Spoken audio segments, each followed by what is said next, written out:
2022년 9월 우리 부부는 영등포에 위치한 12평 빌라에서 월세로 신혼생활을 시작했습니다.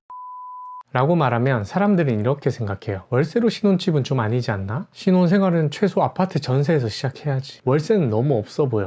다들 결혼할 때쯤 되면 집 걱정이 대다수 1순위가 되는데요. 어디서 살아야 하지? 집을 사야 하나? 전세로 몇 년만 살다가 집 사지 뭐 등 보통의 부부들은 고민 끝에 아파트 전세로 신혼살림을 시작합니다. 그럼에도 불구하고 제가 구축 빌라를 월세로 부동산을 계약한 이유에 대해 한번 이야기를 풀어보고자 해요. 가장 먼저 첫 번째로 돈의 가치 때문이에요. 갑자기 돈의 가치가 무슨 말이야 라고 생각할 수 있어요. 이를테면 3억짜리 아파트에 전세로 들어간다고 가정해 볼게요. 현재 내 보유 자금이 1억 원이라고 했을 때 대출은 2억을 하게 될 거예요. 이때 우리는 이렇게 생각합니다. 내 돈이 1억이 고스란히 보호되고 2년 뒤면 돌려받으니까 난 돈을 잃는 게 아니야. 전세는 정말 너무 좋은 제도 같다 라고요. 하지만 자세히 들여다볼 필요가 있습니다. 1억을 최소 2년 또는 4년을 묶어둔다고 해볼게요. 1억이라는 돈의 액수는 그대로 보존이 될 거예요. 하지만 1억이라는 돈의 가치는 점점 떨어지고 있습니다. 매년 물가 상승률이 최소 2%는 되고 있고요. 경제 성장률은 최소 1%씩은 증가하고 있어요. 이는 쉽게 말해서 10,000원으로 살 수 있는 물건의 개수가 점점 줄어든다는 의미와도 같습니다. 그러니 1억이라는 돈을 그대로 전세라는 자금에 묶어두면 실질적으로 1년마다 돈이 줄어들고 있는 거예요. 90년대 새우깡 가격 기억하시나요? 제가 초등학교 때 먹었던 새우깡 가격이 200원이었습니다. 지금 얼마인가요? 가격이 1,500원입니다. 또한 90년대 초 짜장면 가격은 800원이었습니다. 30년이 지난 2024년 현재는 얼마인가요? 보통 6,000원에서 7,000원 정도 합니다. 2년 전만 해도 5,000원 수준이었는데 그마저도 올랐죠.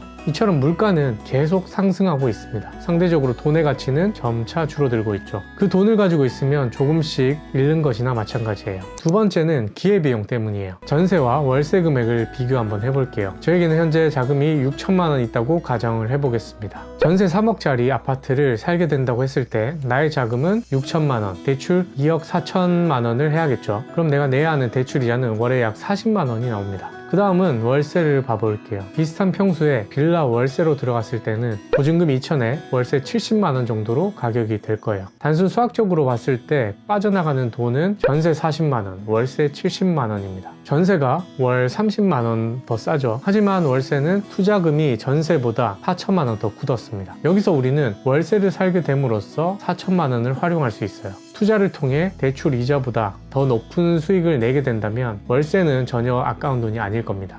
전세 사는 동안 잃어버리는 기회비용을 생각하면 좋을 것 같아요. 그래서 저희 부부는 자금을 묶어두는 대신 투자금으로 활용했습니다. 몇천만 원이라는 돈을 월세가 나오는 부동산을 매입하는 데 사용한 거죠. 그때 경매 투자로 매입했던 부동산 투자금이 약 3천만 원이었는데요. 그 투자금으로 부동산 경매 투자를 진행해 월세 70만 원을 만들 수 있었습니다. 그와 더불어서 소중한 저의 자산 하나도 얻게 됐죠. 결과적으로 부동산 추가 매입을 통해서 제 월세 전부를 충당할 수 있었고 전세로 묶어두면서 없어질 돈의 가치를 보존할 수 있었습니다. 세 번째는 지출이에요. 전세로 살게 되면 지출이 많아집니다. 이 지출은 월세나 전세나 마찬가지로 발생하는 거 아니야? 라고 물으실 수 있어요. 거기에 대해서 제가 답을 한번 드려볼게요. 일단 전세로 살게 되면 온갖 인테리어, 가구, 가전제품들을 채워 넣기 시작합니다. 인테리어도 깔맞춤하고 아주 보기 좋게 꾸밉니다. 신혼집이니 그만큼 구색을 갖춰야 한다는 인식이 강해요. 첫 살림을 시작하는 집이기도 하고 나의 소중한 보금자리라는 인식이 있기 때문에 신혼살림을 좋은 것들로 채우는 경우가 많아요. 그런데 월세는 조금 다릅니다. 물론 월세도 새로운 가전 가구들로 가득 채울 수 있지만 전세와 달리 풀옵션이 들어있는 경우도 꽤나 있어요. 저희가 그런 공간을 찾았거든요. 최대한 월세로 가볍게 살 수 있는 공간이에요. 신혼집으로 살았던 월세집은 냉장고, 세탁기, 에어컨 등 기본 구성이 갖춰져 있었습니다.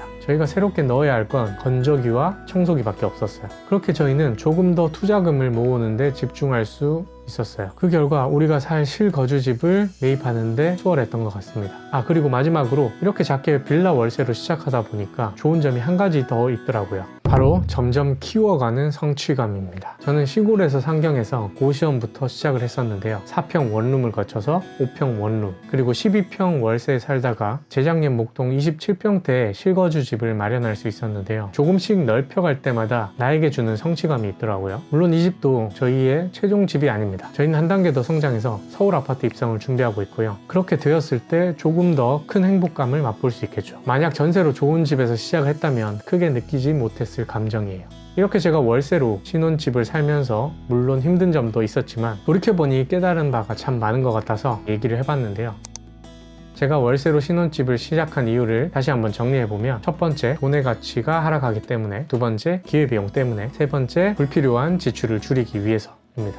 이제 곧 결혼을 준비하시거나 신혼집을 생각하고 계신 분들에게 작게나마 도움이 되었으면 좋겠습니다. 이상 날마다 조금씩 성장해 나가는 석세스였습니다. 감사합니다.